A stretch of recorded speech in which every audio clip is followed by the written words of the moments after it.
اللهم صل على سيدنا ومولانا محمد وعلى سيدنا علي وسيدتنا فاطمة وسيدتنا زينب وسيدنا حسن وسيدنا حسين. اعوذ باللہ من الشیطان الرجیم. بسم اللہ الرحمن الرحیم. الحمد للہ رب العالمین والصلاة والسلام علی اشرف الانبیاء والمرسلین واہل بیتہ الطیبین الطاہرین المعصومین. اما بعد. الحمدللہ آج سے سورہ آل عمران کا آغاز ہو رہا ہے. یہ مدنی سورہ ہے، یعنی پیغمبر اکرم صلی اللہ علیہ وآلہ وسلم پر ہجرت کے بعد نازل ہونے والے سوروں میں اس کا شمار ہوتا ہے. نسبتاً طولانی سورہ ہے، 200 آیتیں اس سورے کی ہیں. آل عمران کہنے کی وجہ اس سورے کے اندر ایک آیت جس کے اندر آل عمران کا ذکر ہے. انشاءاللہ جب ہم اس آیت پر پہنچیں گے تو کچھ بات اس حوالے سے کی جائے گی. آپ نے دیکھا ہوگا کہ سورہ بقرہ کے اندر اہل کتاب میں خصوصیت کے ساتھ بنی اسرائیل یعنی یہودیوں کا ذکر بہت زیادہ آیا. اس سورے کے اندر عیسائیوں کے عقائد کے حوالے سے بھی بہت زیادہ گفتگو ہوگی اور توحید کی صحیح تصویر ہمیں عیسائیوں کے عقائد کے مقابلے میں نظر آئے گی. خاص طور پر ابتدائی 80 آیتوں کے بارے میں تو یہ کہا گیا کہ یہ نصارہ نجران جو آئے تھے پیغمبر اکرم صلی اللہ علیہ وآلہ وسلم کے پاس مدینہ منورہ میں، تو ان کی جو گفتگو تھی اس کے پس منظر میں پروردگار عالم نے 80 کے قریب آیتیں سورہ آل عمران کی نازل فرمائیں تاکہ حقیقی توحید بھی سمجھ میں آ جائے اور عیسائیوں کے عقائد کے حوالے سے جو اسلام کا موقف ہے وہ بھی واضح ہو جائے. خود حضرت عیسیٰ علیہ السلام جیسس کرائسٹ کے حوالے سے اسلام کی اپروچ کا بھی پتہ چل جائے.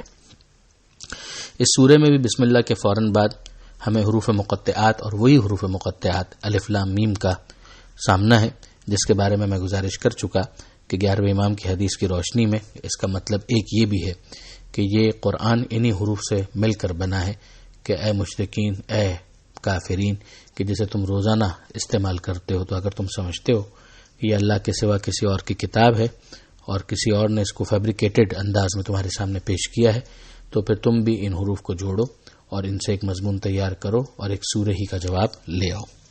آگے ہمیں نظر آتا ہے کہ پروردگار عالم نے اپنی صفات کا ذکر کیا کہ اس کے سوا کوئی معبود نہیں، وہ زندہ ہے، وہ قیوم ہے.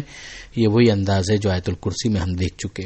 پھر اس کے بعد ذکر آیا کہ خدا وہ ہے کہ جس نے کتاب کو برحق انداز میں نازل کیا جو تصدیق کرنے والی ہے. اب یہ تصدیق جو ہے اس کے اندر خاص طور پر جو پہلے گزر چکی ہیں چیزیں جو سامنے ہیں ان کی تصدیق ہے، تمام کتابوں کی تصدیق ہے کہ اصولی طور پر توریت اور انجیل کے حوالے سے ہم اسی بات کے قائل ہیں کہ خدا نے ان کو نازل کیا، مگر ظاہر ہے کہ اس کے اندر جو تحریفات ہوئی قرآن ان کا ذمہ دار نہیں ہے. ہاں، تحریفات کے باوجود اتنا مواد اس کے اندر ہے کہ جس کے ذریعے سے انسان اس آخری رسول کی جو آمد ہے اس تک مطلع ہو سکتا ہے. لفظ تورات اس کا مطلب شریعت کا ہے، قانون کا، اور جو لفظ انجیل ہے اس کا مطلب ہے بشارت اور خوشخبری کا. اور یہ پروردگار عالم نے الگ سے بھی ان کا ذکر کیا کہ یہ نازل کی گئی جو لوگوں کے لیے ہدایت تھی، اور خدا نے فرقان کو نازل کیا. اب یہ قرآن کے لیے پھر فرقان کا لفظ استعمال ہوا جو قرآن میں کثرت سے یعنی کئی مرتبہ یہ لفظ استعمال ہوا ہے، اور فرقان کو ہم سورہ بقرہ میں بھی دیکھ چکے ہیں. فرقان کا مطلب ہوتا ہے فرق کرنے والی، کہ جس کے ذریعے سے ڈسٹنگوش کیا جا سکے کہ صحیح کیا ہے، غلط کیا ہے. ابھی آگے بات آئے گی کہ قرآن مجید کی وہ آیتیں جو الکتاب ہے، جو مرکز ہیں، وہ محکم آیتیں ہیں اور ان کے ذریعے سے چیزیں بالکل کلیئر ہو جاتی ہیں. یقیناً وہ لوگ کہ جنہوں نے کفر اختیار کیا اللہ کی آیتوں کا، ان کے لیے عذاب شدید ہے، اور اللہ زبردست ہے، عزیز ہے اور ذو انتقام، وہ انتقام لینے والا بھی ہے. اللہ کے لیے کوئی چیز چھپی ہوئی نہیں ہے، نہ زمین میں نہ آسمان میں. اور خدا جو رحم مادر کے اندر، ووم آف دا مدر، اس میں جو بچہ اس کی شکل ہے، تصویر بھی خدا بناتا ہے. خدا ہے کہ جو تمہاری شکل بناتا ہے، صورت بناتا ہے تمہاری ماؤں کے رحم کے اندر جیسے چاہتا ہے. یہ پروردگار عالم کی قدرت کا بہت بڑا مظاہرہ ہے کہ رحم مادر میں کہ جہاں تاریکی بھی ہے، کوئی ہموار جگہ بھی نہیں ہے، اور جہاں پر مایا لکوڈ موجود ہے، اور وہاں پر پروردگار عالم ایک تصویر بناتا ہے، اس میں روح پھونکتا ہے اور اسے پھر جیتا جاگتا انسان بنا کر اس دنیا میں بھیج دیتا ہے. ظاہر ہے کہ یہ خدا کے ہونے پر اور خدا کے علم کے اوپر بہت بڑی دلیل ہے. اللہ کے سوا کوئی خدا نہیں اور وہ عزیز اور حکیم ہے. پھر اس کے بعد پروردگار عالم نے قرآن مجید کا الگ سے ذکر کرتے ہوئے ارشاد فرمایا کہ اس کی کچھ آیتیں محکم ہیں جو کہ ام الکتاب ہیں، جو مرکز ہیں، اور کچھ وہ ہیں جو متشابہات ہیں. اور پھر پروردگار نے یہ فرمایا کہ وہ کہ جن کے دلوں کے اندر کجی ہے، ٹیڑھا پن ہے، تو وہ یہ کرتے ہیں کہ جو متشابہ آیت ہیں انہی کو اس طرح سے مس یوز کرنے کی کوشش کرتے ہیں کہ اس کے ذریعے سے فتنہ انگیزی کریں اور اس کے معنی کو اور اس کی جو تعبیر اور اس کا جو اینڈ ریزلٹ ہے اس کو اس کی جگہ سے ہٹائیں، جبکہ اس کی تعبیر کو اللہ اور راسخون فی العلم یعنی جو علم کے اندر جن کو رسوخ حاصل ہے ان کے علاوہ کوئی نہیں جانتا. اور یہاں پھر ان کی ایک دعا ہے کہ جسے پروردگار نے نقل کیا کہ وہ یہ کہتے ہیں کہ ہم ایمان لائے سب کچھ ہمارے رب کی طرف سے ہے اور جو صاحبان عقل ہیں ان کے سوا کون نصیحت حاصل کر سکتا ہے. یہ دعا آگے بڑھتی ہے کہ اے ہمارے رب، اے ہمارے پروردگار، ہمارے دلوں کو کجی یا کج نہ کر دینا، ٹیڑھا نہ کر دینا بعد اس کے کہ تو نے ہماری ہدایت کی، ہمیں اپنے پاس سے مسلسل رحمت عطا فرما اور تو بہترین عطا کرنے والا ہے.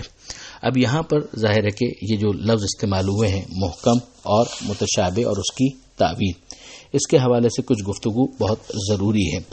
محکم کا مطلب وہ ہے کہ آیتوں کا وہ مجموعہ، وہ آیتیں کہ جن کے بارے میں کلیئرٹی ہے، یعنی جس کو دیکھا جائے تو لفظ اور اس کے معنی بالکل واضح طور پر سمجھ میں آ جاتے ہیں، ذہن جو ہے وہ مشوش نہیں ہوتا، ڈبل مائنڈ نہیں ہوتا. مثلا قرآن مجید کے اندر پروردگار فرماتا ہے کہ قل هو اللہ احد، کہہ دیجئے کہ وہ اللہ ایک ہے. اب آپ اس کی تشریح کے اندر تو تفصیل کے اندر جا سکتے ہیں، مگر جو خود لفظ ہے اس کا مطلب جو ہے وہ بالکل واضح ہے. اسی طرح سے لیسا کمثلہ شیء، اللہ کی مثل کوئی نہیں ہے، بہت واضح ہے.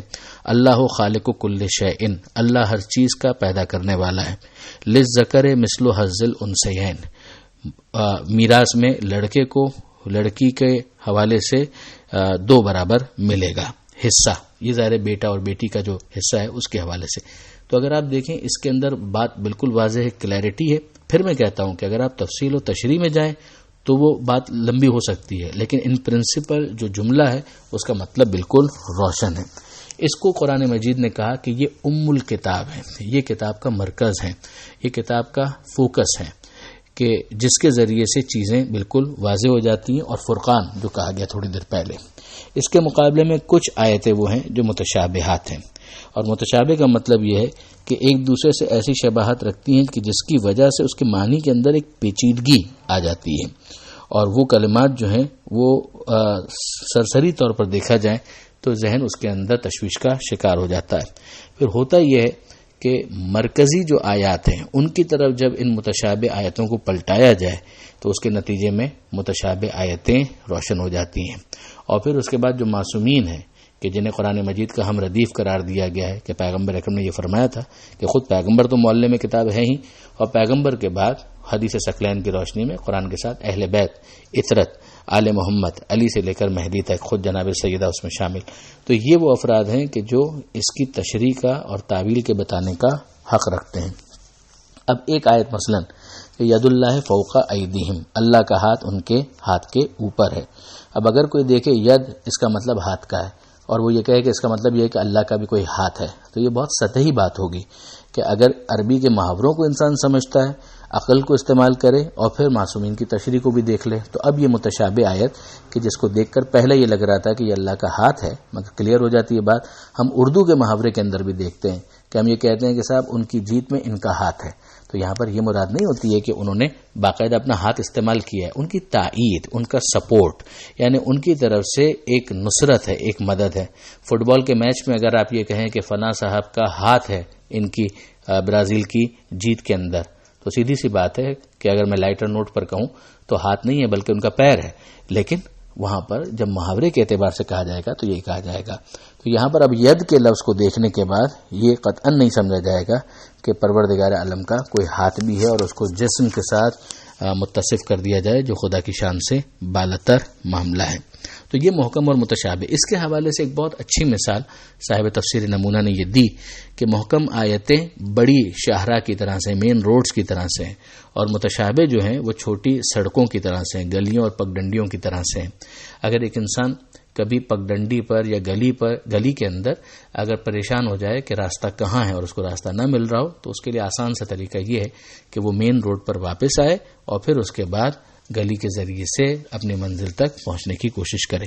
بالکل یہی معاملہ اس کا بھی ہوگا کہ اگر انسان کبھی متشابہ آیتوں کے حوالے سے پریشان ہو تو پھر وہ محکم آیتوں کی طرف آئے اور اس کے ذریعے سے ان کو حل کرے. یہ تفسیر قرآن بالقرآن کے اندر ایک اصول کے طور پر بھی اس کو اپلائی کیا جاتا ہے کہ قرآن کی ایک آیت دوسری آیت کی تفسیر کرتی ہے. یہ ہو گیا معاملہ محکم اور متشابہ کا. اب اس کے بعد خود لفظ تعویل کا مطلب میں آسان الفاظ میں یہ کہوں کہ اینڈ رزلٹ، وہی کہ جو ابتدا میں سمجھ میں آ رہا تھا اس میں جو کنفیوژن تھا وہ دور ہو گیا اور سمجھ میں آ گیا کہ نہیں جناب اینڈ رزلٹ یہ تھا. اس کو سمجھنے کے لیے یہ دیکھیے کہ حضرت خضر علیہ السلام کا وہ جملہ جو انہوں نے جناب حضرت موسیٰ علیہ السلام سے کہا کہ ذالک تعویل ما لم تستطع علیہ صبرا، یہ سورہ کہف میں آئے گا کہ یہ تعویل ہے اس کی کہ جس کے اوپر آپ صبر نہ کر سکے. ظاہر ہے کہ موسیٰ علیہ السلام جب دیکھ رہے تھے تو ان کو یہ نظر آ رہا تھا کہ یہ تو کشتی کے اندر سوراخ کر دیا، تو وہ ان کے لیے واضح نہیں تھا. مگر بعد میں جب واضح ہوا کہ یہ کشتی میں سوراخ کس مصلحت سے کیا گیا تھا تو وہ اینڈ رزلٹ ہمارے سامنے آ گیا کہ یہ ہے اس کی تعویل کہ جس کی وجہ سے یہ کام پہلے کیا گیا تھا اور واضح نہیں تھا، یہ اس کی وضاحت آ گئی. اسی طرح سے جناب یوسف علیہ السلام کا وہ جملہ کہ ھذا تعویل رؤیا من قبل، یہ ہے تعویل میرے اس خواب کی جو میں نے پہلے دیکھا تھا. تو پہلے تو خواب میں تو ستاروں کو دیکھا تھا، مگر ان ستاروں سے کیا مراد تھی، ان کے سجدہ ریز ہونے کا کیا مطلب کیا تھا اور کس طرح اس کی تطبیق ہوتی ہے برادران یوسف کے اوپر، یہ اینڈ رزلٹ تھا جو بعد میں نظر آیا اور سمجھ میں آیا. راسخون فی العلم میں اشارہ کر چکا، مزید وضاحت کہ اس کے مصادیق کے اندر ختم مرتبت اور اسی طریقے سے اہل بیت علیہم السلام شامل ہیں کہ جو اس کی تعویل سے واقف ہیں اور جو اس کے بیان کرنے والے ہیں جہاں پر وہ مصلحت سمجھے. تو یا قرآن کی آیتوں کے ذریعے سے اس کی تشریح ہو جائے گی، عقل انسان استعمال کرے تو اس کے مسلمات کے ذریعے سے، اور پھر اس کے بعد اہل بیت کے ذریعے سے، خود پیغمبر اکرم کے ذریعے سے. پروردگار عالم سے دعا ہے مالک قرآن مجید سمجھنے اور اس پر عمل کرنے کی توفیق عطا فرما اور وارث قرآن امام زمانہ کے ظہور میں تعجیل فرما. وآخر دعوانا ان الحمد للہ رب العالمین. والسلام علیکم ورحمۃ اللہ وبرکاتہ.